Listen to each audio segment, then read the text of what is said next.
Welcome to IVR channel. ప్రజల తరపున అధికార పక్షమే ప్రతిపక్షం. గత ప్రభుత్వంలో ఏపీపీఎస్సీలో జరిగిన అవకతవకలపై ఈ రోజు ఏపీ అసెంబ్లీలో నిందించిన టీడీపీ ఎమ్మెల్యే ధూళిపల్ల. కొన్ని క్వశ్చన్స్ అడుగుతాను అధ్యక్ష, ఎందుకంటే మంత్రి గారి సమాధానం చూస్తే అధ్యక్ష వాస్తవాలు సభ ముందుకు రాలేదని నేను భావిస్తా ఉన్నా అధ్యక్ష. ఎందుకంటే మంత్రి గారి సమాధానం చూస్తే ఎవరైతే కొంతమంది ఎంపిక కాలేని వాళ్ళు కోర్టుకు వెళ్ళారని చెప్తా ఉన్నారు. కానీ అధ్యక్ష ఇక్కడ ప్రధానంగా ఏపీపీఎస్సీలో ఆనాడున్న మెంబర్లు కావచ్చు, ఏపీపీఎస్సీలో ఆనాడు రిహాబిలిటేషన్ సెంటర్గా మార్చి డీజీపీగా మార్చిన గౌతమ్ సవాంగ్ గారిని చైర్మన్ చేయటం, పిఎస్ఆర్ ఆంజనేయులు గారు లాంటి వాళ్ళని సెక్రటరీలుగా పెట్టడం, అలాగే సీఎంఓ ఆఫీస్లో ఉన్న ధనుంజయ రెడ్డి లాంటి వాళ్ళు, వాళ్ళకు సంబంధించిన వ్యక్తులు ఎవరు అధ్యక్ష బోర్డు మెంబర్లుగా వేసిన వాళ్ళు ఎల్ఐసి డెవలప్మెంట్ ఆఫీసర్లు, అలాగే సోషల్ సర్వీస్ పేరు మీద ఎవరున్నారు ఫక్తు వైకాపా నాయకులు కార్యకర్తలు ఉన్నారు.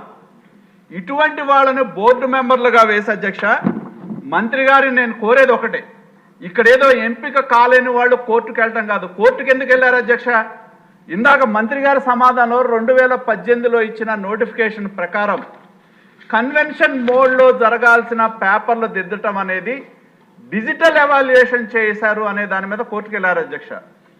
కోర్టుకు వెళ్తే కోర్టు ఏం చెప్పింది, మీరు నోటిఫికేషన్ అనేది కన్వెన్షన్ మోడ్లో చేస్తామని చెప్పారు కాబట్టి డిజిటల్ ఎవాల్యుయేషన్ చేయటం కరెక్ట్ కాదు, మీరు కన్వెన్షన్ మోడ్లో మాన్యువల్ ఎవాల్యుయేషన్ చేయమన్నారు అధ్యక్ష.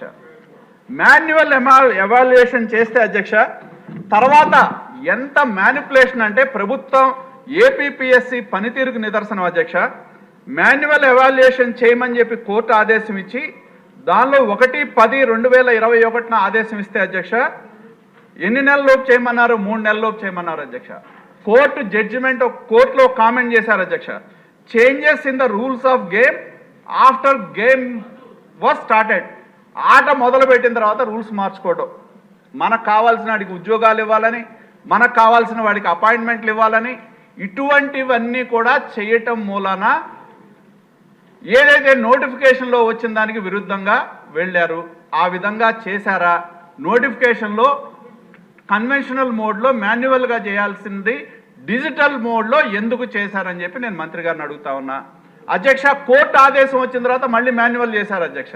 ఇక్కడ మీరు ఒక్క క్షణం మనం ఆంధ్రప్రదేశ్ ప్రజలు కానీ సభ్యులుగా మనం ఆలోచించాల్సింది ఏంటంటే అధ్యక్ష, కోర్టు వచ్చిన తర్వాత మాన్యువల్ ఎవాల్యుయేషన్ చేస్తే మీరు ఒక్కసారి రిజల్ట్స్ చూస్తే అధ్యక్ష ఫైనల్ ఎగ్జామ్లో 326 మందిని సెలెక్ట్ చేశారు డిజిటల్ ఎవాల్యుయేషన్లో.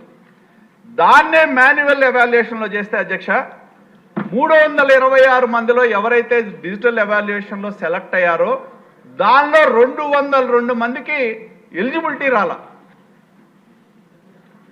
ఒకటి అంటే 60%కి రానప్పుడు ఏం చేయాలి? రీవెరిఫికేషన్ చేయాలి, చేయలే. అదేవిధంగా అధ్యక్ష మనం తెలుగు గురించి మాట్లాడతాం, తెలుగు భాష గురించి మాట్లాడతాం, కానీ ఎవరైతే దానిలో క్వాలిఫై కాలేదో 80% మంది అంటే 326 మందిలో 62% మంది మాన్యువల్గా చేస్తే డిజిటల్లో అయ్యారు, మాన్యువల్ కాల. అలాగే ఎవరైతే మొదట తెలుగులో 326 మందిలో సెలెక్ట్ అయ్యారో 80% మంది మాన్యువల్ ఎవాల్యుయేషన్లో సెలెక్ట్ కాల. అంటే దీని అర్థం ఏంటి అధ్యక్ష? అసలు ఏపీపీఎస్సీకి ఉన్న ప్రతిపత్తి ఏంటి, ఏపీపీఎస్సీ యొక్క నిబద్ధత ఏంటి అనే దానికి ఖచ్చితంగా ఒక ప్రశ్నార్థకం అధ్యక్ష. నేను ఇంకోటి మంత్రి గారిని అడుగుతా ఉన్నా, ఏదైతే హైకోర్టు జడ్జిమెంట్ వచ్చిన తర్వాత ఆల్రెడీ ఒక మాన్యువల్ ఎవాల్యుయేషన్ జరిగింది అధ్యక్ష. డిజిటల్ ఎవాల్యుయేషన్ చేయకముందు మాన్యువల్ ఎవాల్యుయేషన్ చేశారు, చేసినా కూడా దాన్ని కప్పిపుచ్చి కావాలని తమ వారిని సెలెక్ట్ చేయడానికి డిజిటల్ ఎవాల్యుయేషన్ కానీ మాన్యువల్ ఎవాల్యుయేషన్లో అవకతవకలు జరిగినాయి.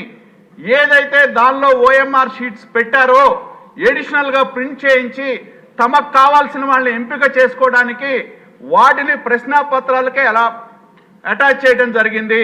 ఇది ఒక పెద్ద స్కామ్ అధ్యక్ష, 300 కోట్ల స్కామ్ ఇది.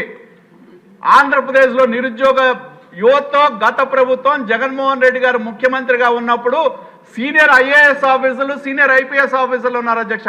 చివరిగా నేను డిమాండ్ చేస్తా ఉన్నా, గతంలో ప్రతిపక్ష నాయకుడు మా నాయకుడు జాతీయ అధ్యక్షులు చంద్రబాబు నాయుడు గారు ఉన్నప్పుడు అధ్యక్ష దాన్ని ప్రజల ముందు ఒక డిజిటల్ ప్రజెంటేషన్ వేశారు. ఏ విధంగా దీనిలో పేపర్లు దిద్దే దగ్గర నుంచి అక్రమాలు జరిగినాయో ప్రజల ముందు ఉంచారు అధ్యక్ష. మరి ఆ రోజు మేము డిమాండ్ చేశాం, ఎందుకంటే సీనియర్ ఐపీఎస్ ఆఫీసర్లు ఉన్నారు, తర్వాత ఏపీపీఎస్సీ సెక్రటరీగా ఉన్న ఆయన ఇంటెలిజెన్స్ డీజీ అయ్యాడు, ఇటువంటి సీనియర్ ఆఫీసర్స్ ఇన్వాల్వ్ అయ్యారు కాబట్టి సిబిఐ ఎంక్వైరీ కావాలని చెప్పి ఆ రోజు మా నాయకుడు చంద్రబాబు నాయుడు గారు ప్రజెంటేషన్ ముందు వేస్తూ కోరటం జరిగింది అధ్యక్ష. అలాగే మా యువ నాయకుడు నారా లోకేష్ గారు కూడా జాతీయ జనరల్ సెక్రటరీగా ఏదైతే దీని మీద జరిగిన అవకతవకల మీద సిబిఐ ఎంక్వైరీ కావాలని అడిగారు.